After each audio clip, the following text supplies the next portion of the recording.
More peace dividends as Merkel and Macron join Syria summit in Sochi. Over the summer, Russian President Vladimir Putin went on a charm tour across Europe. In a whirlwind weekend, he danced and dined his way through two important meetings. First, at the Austrian foreign minister's wedding, and then a garden party summit with German Chancellor Angela Merkel. I wasn't the only one to note the importance of these two events, because this was the beginning of a new era in Russo-European relations. The first dividend from this was Merkel refusing Trump over stopping construction of the Nord Stream 2 pipeline.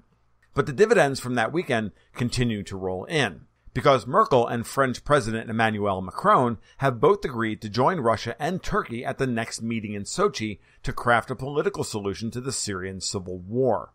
This is a major event. It furthers the split on foreign policy between EU leadership and that of the US. It also recognizes both Russia's diplomatic and military achievements in Syria, which are nothing short of game-changing from a geostrategic perspective.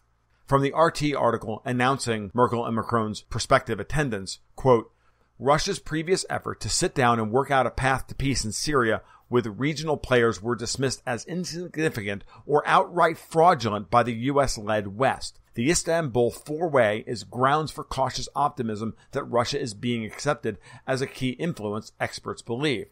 Western countries are realizing that without Russia and Turkey, there can be no settlement in Syria. Likewise, Russia and Turkey realize they need to agree with Western countries. As I said recently about Russia's handling of these events, this change in Germany and France's position on Syria comes through being resolute and trustworthy. Strength emanates out from the person or group that brokers honestly. Donald Trump gives spine to the spineless within the GOP, that his willingness to fight the Democrats and the deep state on their terms and come out victorious, i.e. Kavanaugh, is changing the domestic political landscape in tectonic ways.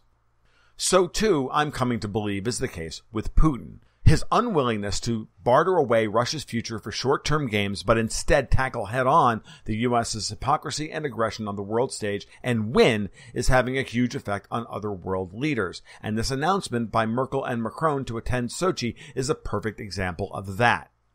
Germany and France are now looking to broker with Russia against the wishes of the U.S. political and military establishment, who have done everything possible to prolong the war and shield the collapse of ISIS east of the Euphrates River and support al-Qaeda-linked groups in the province of Idlib.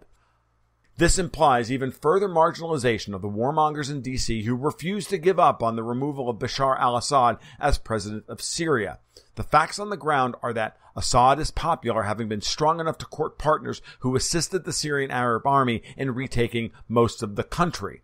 This is a dead-end position, removing Assad, and supporting it even weakly has cost both Merkel and Macron dearly. And if she, in particular, is to survive the next few months in office, she will have to look to Germans as someone willing to change course on immigration. Assisting Russia and Turkey achieve political stability in Syria will go a long way towards that end. With Trump in the White House wanting to pull U.S. troops out but being sabotaged at every level by his foreign policy staff, there is a real possibility of things aligning to see that come to fruition after the U.S. midterm elections in 2 weeks.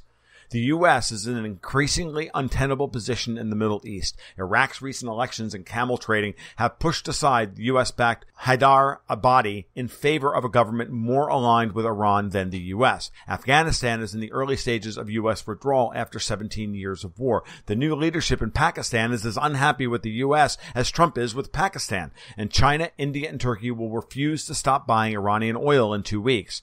So the plan to isolate and destroy Iran's current government will fail, and the neocons in Trump's cabinet who sold him on this plan will have to pay the price. So after the IL-20 shootdown, which could have easily sparked a much wider conflict, I believe everyone on the geopolitical stage peeked a bit into the abyss only to find neoconservatives, crazy Wahhabi Saudis, and Israeli Likudniks staring back. And in short, they were afraid. Because something here has to give, and all the signs point to a loss of power and control over the geopolitical landscape by the deepest of deep state actors in the US and the UK. Macron knows that France is implicated in the IL-20 incident, and he also knows that Putin allowed him to save face by blaming the Israelis and implementing a no-fly zone over western Syria and the eastern Mediterranean to calm things down. With his approval numbers plummeting along with every other EU firster quizzling of the Davos crowd in Europe, Macron finally realized that the Russians will be on the winning side of this conflict. So does Merkel, but I think she's known this for a lot longer than Macron. Germany has been giving mixed signals all year to the various provocations like the Skripal poisoning emanating from the UK. Germany was slow to accept, if it ever did, the White Helmet story about this year's annual chemical weapons attack in eastern Ghouta. This may be a desperation move on the part of the lamest of lame ducks on the world stage, but if it gets us materially closer to the ever-elusive grand bargain in the Middle East, I'll take it. In fact, I'll sing a hosanna or two in Merkel's honor if that happens before going back to blasting her for everything else she's done. Because as rare as they are in the peace corner of geopolitics, one must remember to take the win before moving on to the next problem to discuss. Russia continues to rack up win after win in all the areas that are important geopolitically. Putin knows that the best way to win this game is to simply wear his opponent out. And with the Saudis in serious trouble on the world stage over Khashoggi-gate, the Arabian Peninsula, not Syria, becomes the next geopolitical hot potato as the Game of Thrones there breaks out across the GCC. And since he now has the biggest weapons, Putin has the leverage to force those who have been playing both sides, the US and Russia, against each other to choose sides. All three of those players, France, Germany, and Turkey, will be sending representatives to Sochi now, while the US will send weapons to Ukraine, harass Russian fishermen further, and threaten more economic sanctions it is having an increasingly hard time enforcing. This is a clear signal to everyone that it's time to sack up and set things right.